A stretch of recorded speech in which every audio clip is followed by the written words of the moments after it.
Maybe as a last point, Bruce, recently we dealt with the draft regulations on the planning profession, and perhaps, you know, in Ireland, how are you dealing with issues of let's call it job preservation for planners? You know, what kind of work is nothing?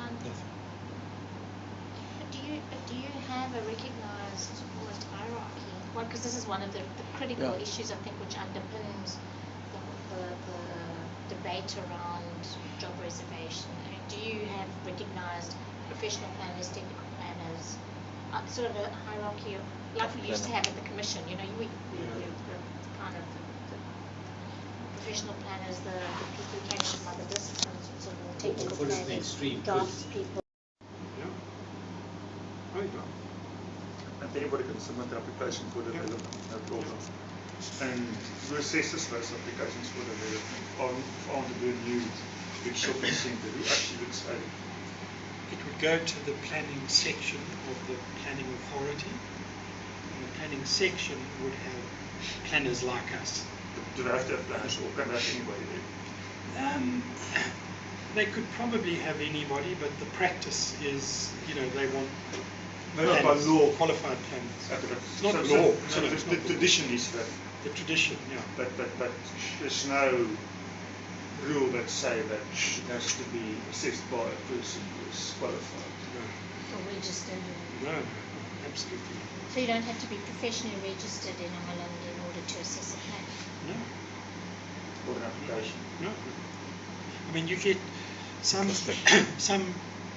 the planning section of some planning authorities would have an engineer, for example, in charge. But that's not what we want at a national level, and we don't encourage it.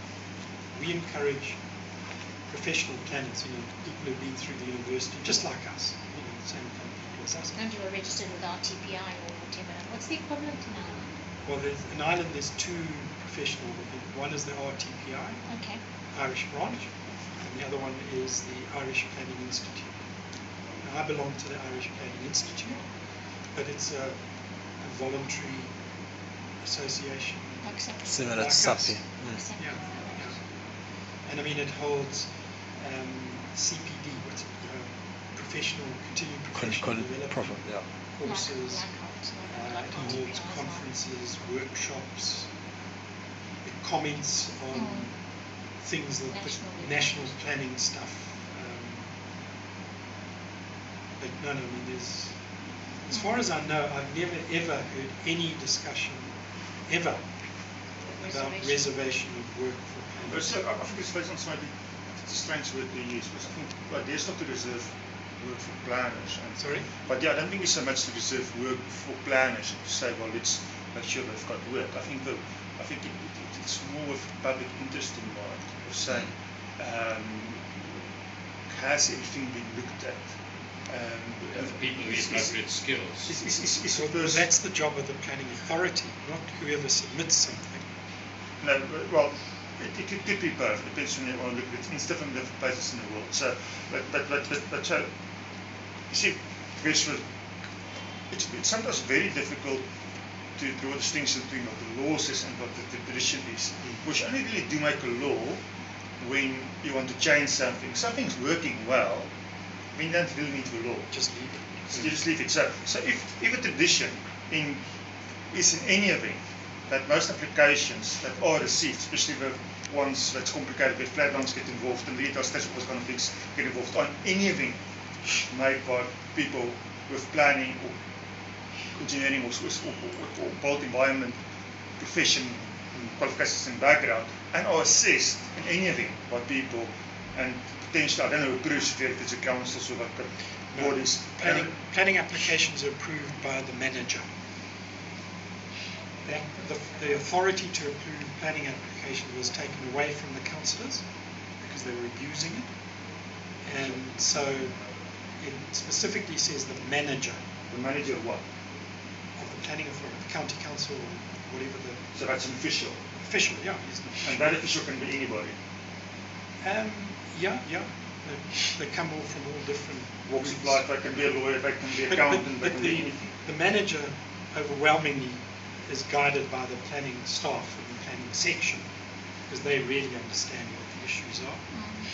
The kind of input from a manager would be more the manager's got the political antenna waving, because the manager deals with the councillors more than anybody. It knows the political dynamics and all the rest of it. But it's overwhelmingly the people like us, who look at it and come up with conditions of approval. So you could say, yes, but here's 20 conditions. I mean, it's the planners who write all those conditions. Yeah, but that's what I was saying. So separate the law with condition, because let's say the law side, it's just how does planning happen? Is the law also captures that or not? So planning happens. So the three questions are, when we have manager approved, so it's over two that we need to know. The applications, what is the trend?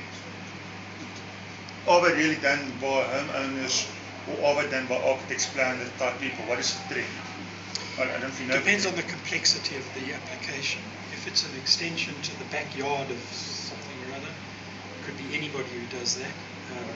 I mean, you do get people who say they might know AutoCAD or something and say, I do it, And they anybody, they could be truck drivers, whatever, but they have a bit of a skill, they can put it together. But as the complexity goes up, then so you really need environmental people who know actually what environmental stuff is all about, because the level of complexity from the European level legislation ratchets up, like the bigger it gets, the more complex.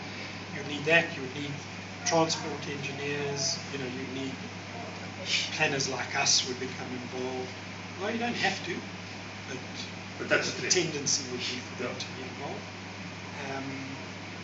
It depends on what it is. You would have, a private firm that specialises in retail stuff. But it tend to be specialists, and they come up with these applications. Well, the application might be put in by a firm which has itself got environmentalists, planners, and who knows what went on inside. But it's specialist money. You don't, especially on slightly bigger, more complicated stuff, you're not really going to get one owner to say, look, I want a hotel on the property, like you had one liner once, saying, I want a hotel in the Berg, and it's like, okay, where, what kind of you see, hotel? they would find it difficult because you've got to understand the development plan or the local, and there's complexity sitting in there. And lying behind that is, say, there's European environmental legislation, so it just gets complicated. So it becomes out of bounds, not out of bounds, out of reach for the person. They would put in an application which you take one look at it and say, well, they don't know what's going on here. They don't know the planning guidelines related to that topic issued by the minister. And even to understand a set of guidelines, you've got to work with them to know the nuances and all this stuff. So the natural tendency is the planners or engineers or somebody else comes up before. And the tendency at the approvals of the manager, so the tendency with the assessment, evaluation, the recommendation, who tends to do that? People like us. Professionals. In the planning section? In planning. Yeah. And they would get the comments from the water section, the transport section, the heritage section, whatever sections there are, like community development section, economic development section, in the municipality, in the local authority. They get it all together, the planners put it all together, and they would come up with like a refusal, a permission subject to conditions, and they would write all those conditions. They would write, the planners would write them. And then there's normally a senior planner who's the chief planner, like in the system. And then above that, there would be a director of planning services who could be anybody. They could be an administrator ends up in that position. And above the director is the manager. So it would come from the worker bees in the planning department through the senior planner to the director of planning and let's just say director of planning. But I mean, sometimes planning and housing, sometimes planning and transport, planning and economic development. So planning might be housed in different parts of the municipality, in different municipalities. But anyway, it goes through the director, and now the manager can delegate his authority or her authority to the director or to anybody else, but for minor things it gets delegated so that it doesn't go anywhere near the manager. But legally, it's the manager taking the decision. Yeah. The manager's accountable. But